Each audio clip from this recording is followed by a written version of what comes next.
यहाँ पर 144 लगा हुआ है।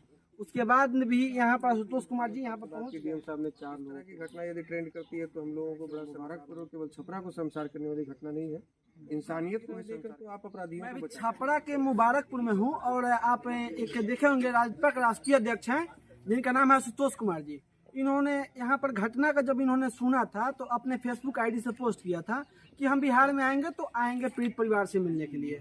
और पीड़ित परिवार राजपूत जाति से आते हैं और जो आरोपित परिवार है यादव जाति से आते हैं। तो हम जातिवाद नहीं करेंगे और जातिवाद का रुख नहीं देंगे, जातिवाद की बिल्कुल बात नहीं करेंगे।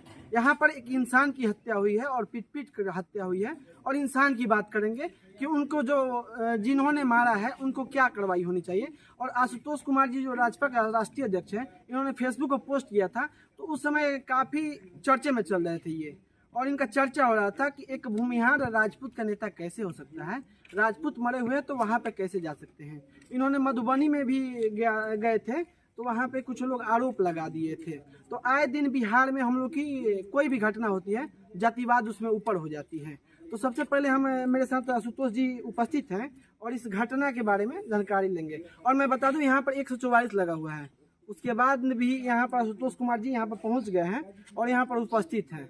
और यहाँ पर कोई लोग बाहर से लोगों की आना जाना बंद है, लेकिन फिर भी यहाँ पर इन्होंने पीड़ित परिवार से मिलने के लिए आया। सबसे पहले आप यहाँ पर कैसे पहुँचे? क्योंकि हम लोगों को जानकारी मिली जब ये घटना घटी तो हम लोग जमशेदपुर में थे, झारखंड में हमारा कार्यक्रम था।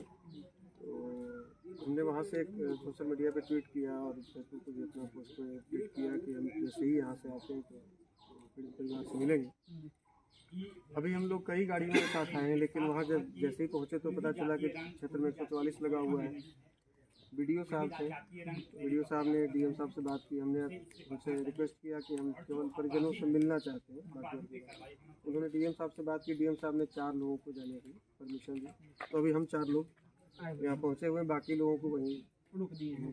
बाकी गाड़ियाँ वहीं। सर पीड़ित परिवार से आप मिले, क्या कैसा आपको सूचना मिला? घटना तो देखिए सब कुछ सार्वजनिक है, सोशल मीडिया में सब कुछ लगातार चल रहा है। और ये बड़े शर्म की बात है कि बिहार का जब भी कोई इस तरह का नेशनल मुद्दा बनता है तो इस तरह का मुद्दा बनता है। बेगूसराय में चाहे वो गोलीबारी वाला मुद्दा हो जो 1 सप्ताह तक मीडिया में ट्रेंड किया, अभी पिछले कई दिनों से छपरा कांड मीडिया में ट्रेंड कर रहा है, ट्विटर पर ट्रेंड कर रहा है। आप समझिए कि सारे बुद्धिजीवी लोग देश भर के वहाँ पर हैं, उस पर ट्रेंड कर रहा है। कुछ अच्छा चीज़ यदि ट्रेंड करता है तो हम लोगों को लगता है कि हमारे बिहार का नाम रोशन हो जाए। और इस तरह की घटना यदि ट्रेंड करती है तो हम लोगों को बड़ा शर्मसार होना पड़ता है कि आज भी हम लोग इस स्थिति में जी रहे हैं, इस सोच के साथ जी रहे हैं कि किसी को बेवजह का घर में बंद कर दे। या हो सकता है कि छोटी गलती है, हमको नहीं पता, लेकिन आप उसको घर में बंद करके बाहर से लोग घेरे हुए हैं और अंदर में लाठी डंडे रट से पीट रहे हैं, मार रहे हैं उनको। ये बिहार को शर्मसार करने वाली घटना है। केवल मुबारकपुर और केवल छपरा को शर्मसार करने वाली घटना नहीं है, इंसानियत को भी शर्मसार करने वाली घटना है। तो हमें लगा कि इस तरह की घटना में पहले परिजनों से मिले। सबसे पहले तो इनको ये विश्वास दिलाना है कि आप अकेले नहीं हैं, बहुत सारे लोग आपके साथ हैं। लेकिन अभी क्या है, 44 की जानकारी से लोगों की धारा 144 लगे तो बहुत लोग नहीं आ रहे, आना भी नहीं चाहिए। और हमको लगता है कि प्रशासन को कोऑपरेट करना चाहिए। कुछ लोग प्रशासन पर भी सवाल उठा रहे हैं कि अभी तक विजय यादव मुखिया या उनकी गिरफ्तारी नहीं हुई। तो हमें लगता है कि प्रशासन अपना काम कर रही है और प्रशासन जितने मुस्तैदी से इस घटना को लेकर मतलब जितना सक्रिय है, कुर्की जब्ती की गई है मुखिया के गांव वालों की और उनके घर वालों की। सर हम आरोपी के घर गए हुए थे तो वहाँ पर कुर्की जब्ती हुई है और वहाँ पर एडीएम साहब उपस्थित थे। एडीएम साहब का कहना है कि देखिए अभी गिरफ्तारी नहीं हुई है, लेकिन गिरफ्तारी जल्द ही होगी। लेकिन गिरफ्तारी नहीं हुई तो इनका जो घर है, जो मुर्गी फार्म है और जो उनका दलान है, उसकी न्यायालय के आलोक में उसका कुर्की जब्ती किया गया है। और यहाँ पर जो प्रशासन की व्यवस्था है काफ़ी चुस्त दुरुस्त दिख रही है। यहाँ पर जो खौफ का माहौल हुआ था वो धीरे धीरे अब सम्मानजनक रूप में जा रहा है। हमने अभी मीडिया बंधुओं की ही बात कही, सवाल जो कर रहे थे कि प्रशासन पे लोग सवाल उठा रहे हैं, तो हमने ये कहा कि देखिए प्रशासन के पास भी कोई दिव्य शक्ति तो है नहीं कि आँख बंद करे पता चल जाए कहाँ अपराधी छुपा हुआ है।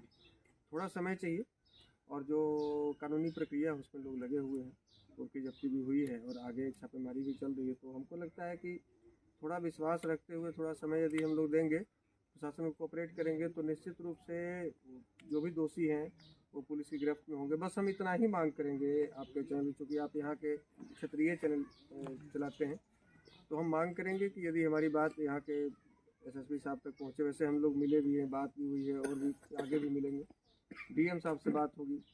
तो यहाँ के जो वरीय प्रशासनिक अधिकारी हैं, गिरफ्तारी के बाद स्पीडी ट्रायल चलाकर अपने तरफ से एक मांग करें माननीय न्यायालय में कि इस तरह के संगीन अपराध में, इस तरह का मतलब जो एकदम निंदनीय घटना है, हीनियस क्राइम है, ऐसे घटनाओं में कम से कम फांसी की सजा हो, ताकि आगे जो अपराधी इस तरह की घटना के बारे में सोच रहे होंगे कि हम भी मार देंगे तो क्या हो जाएगा, 302 लगेगा, जेल चले जाएंगे और 6 साल के बाद फिर अपील मिल जाएगा, हमको बेल मिल जाएगा, बाहर आ जाएंगे। तो वैसे लोगों को कम से कम ये सबक मिले कि केवल 6 साल में आप बाहर नहीं आएंगे, आप सब दिन के लिए ऊपर चले जाएंगे। और न्यायालय भी कोई चीज़ है और कानून व्यवस्था भी कोई चीज़। सर कहीं भी कुछ घटना होती है तो वहाँ पर जातीय रुख दे दिया जाता है और जातीय लड़ाई भी ऐसा हो जाता है, तो ये कहाँ तक जाएगी सर बिहार में? देखिए, जातीय रंग देकर तो आप अपराधियों को बचाते हैं और सरकार पर भी सवाल नहीं उठता है। सरकार भी निश्चिंत रहती है कि ठीक है भाई, एक जाति के लोग दूसरी जाति को गरिया रहे हैं, दूसरे का विरोध कर रहे हैं, तो आपस में लड़े। हमें सरकार से ये सवाल करना चाहिए कि भाई आपके राज्य में इस तरह की विधि व्यवस्था क्यों बिगड़ी हुई है, आप अपराधियों पर लगाम क्यों नहीं लगा पा रहे हैं, आप इनके लिए कुछ ऐसा ठोस कार्रवाई क्यों नहीं कर पा रहे हैं, या कब तक वो अपराधी गिरफ्तार होंगे। इस तरह से सरकार पर मतलब बात होनी चाहिए। लेकिन जब परिजन या उनके समर्थक या दूसरे जो सहानुभूति रखते हैं लोग, ये लोग यदि जातियों पर चलते फलाना जाति के लोग मारा है, तो दूसरे जाति के लोग भी अमूमन है कि जैसे मारने वाले तो सभी नहीं होंगे, उस जाति की आबादी हो सकता है लाखों में होगी, करोड़ों में होगी, मारने वाले चंद लोग होंगे, तो बाकी लोगों को तो बुरा लगेगा जब जाति का नाम लेंगे। तो वो अमूमन सी बात है कि सोशल मीडिया पर, मीडिया में एक माहौल बनेगा, एक दूसरे को लोग जाति का नाम लेकर गाली देंगे। सरकार मस्त है, वो अपने काम में, उस पर तो सवाल हो नहीं रहा है। सर यहाँ पे आप सवाल तो यह विधि व्यवस्था की होनी चाहिए, सरकार से होनी चाहिए, प्रशासन से होनी चाहिए, यहाँ के एडमिनिस्ट्रेशन से होनी चाहिए। लेकिन उससे न होकर यदि जाति पर सवाल उठेगा तो फिर तो अपराधी को भी बचने का मौका मिलेगा और सरकार भी निश्चिंत रहेगी कि हमसे तो कोई सवाल हो नहीं रहा। सर यहाँ पर जब बात करें हम लोग तो यहाँ के 2 युवक की मौत हो गई है और एक युवक महल अस्पताल में भर्ती है और वो अपनी ज़िंदगी मौत से जूझ रहा है। तो सर यहाँ 2 मौत हुई है, वो राजपूत समाज से आते हैं, तो आप यहाँ पे जाति को लेकर आए हुए हैं कि एक व्यक्ति को लेकर आए? नहीं, हमने पहले भी कहा कि हम इंसान के लिए हैं, हमारी जाति तो भूमिहार है, लेकिन हम तो इंसानियत के नाते आए हैं कि यहाँ 3 इंसानों को पीटा गया है और उसमें 2 इंसान की मृत्यु हो गई, 2 युवाओं की मृत्यु हो गई है, 2 बिहार के लोगों की मृत्यु हो गई, 2 अपने भाइयों की मृत्यु हो गई है। हम उनके लिए आए हैं, हम उनके लिए भी आए हैं कि उनके परिजन आखिर, उनके आश्रित आखिर कैसे रहेंगे।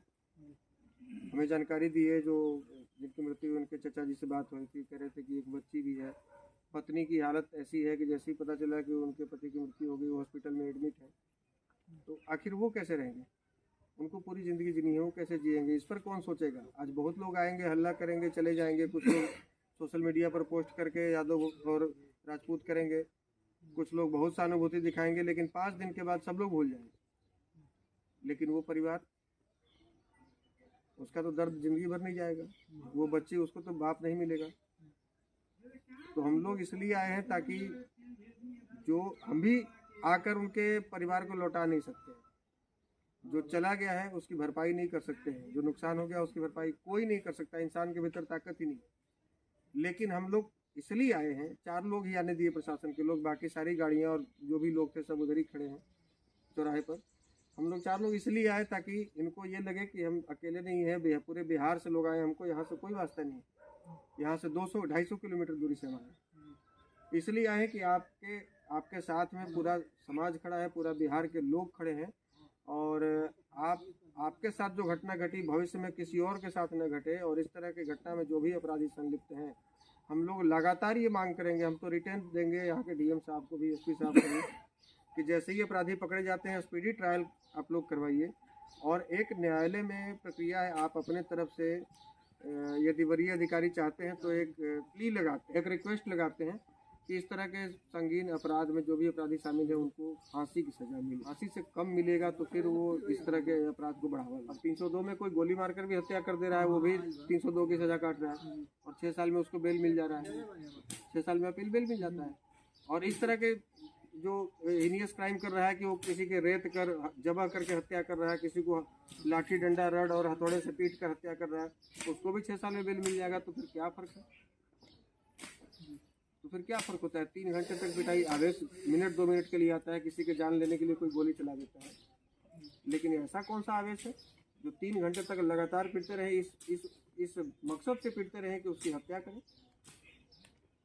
ये तो मैंने क्रूरतम की सीमा को पार करने वाला चीज़ है, और ऐसे लोगों को धरती पर रहने का कोई अधिकार नहीं है। माननीय न्यायालय इनको जल्दी से जल्दी यहाँ से मुक्त करे। तो ये थे मेरे साथ राजपा के राष्ट्रीय अध्यक्ष आशुतोष कुमार जी। तो इन्होंने किसी जाति विशेष को लेकर नहीं, इन्होंने एक इंसानियत के नाते यहाँ पर पहुँचे हैं और परिवार के सांत्वना व्यक्त किए हैं।